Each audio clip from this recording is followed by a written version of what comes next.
రేపు రాజ్యసభ నామినేషన్లు తుది గడువు విధించారు. ఎల్లుండి రాజ్యసభ నామినేషన్లను పరిశీలిస్తారు. ఈ నెల 18న రాజ్యసభ ఎన్నికల పోలింగ్ నిర్వహిస్తారు. ఫలితాలు సైతం 18న సాయంత్రమే వెల్లడిస్తారు. టీడీపీ రాజ్యసభ అభ్యర్థుల పేర్లను ఖరారు చేసింది. భాష్యం రామకృష్ణ, సానా సతీష్, చింతకాయల విజయ్ను ఎంపిక చేసింది. ఈ విషయాన్ని సీఎం చంద్రబాబు అధికారికంగా ప్రకటించారు.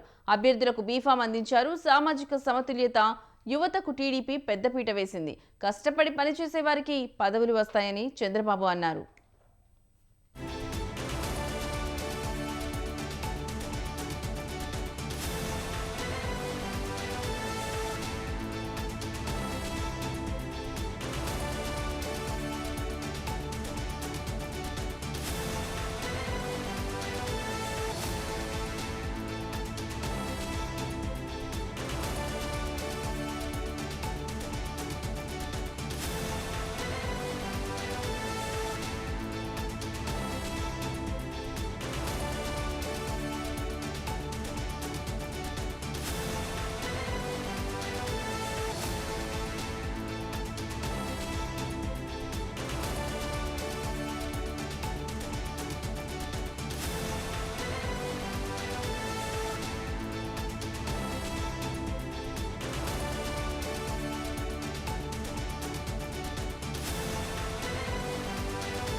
రేపు రాజ్యసభ నామినేషన్లు తుది గడువు విధించారు. ఎల్లుండి రాజ్యసభ నామినేషన్లను పరిశీలిస్తారు.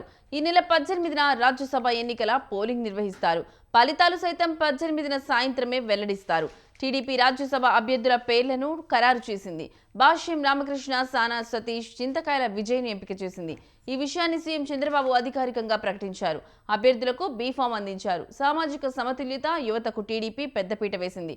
కష్టపడి పనిచేసే వారికి పదవులు వస్తాయని చంద్రబాబు అన్నారు.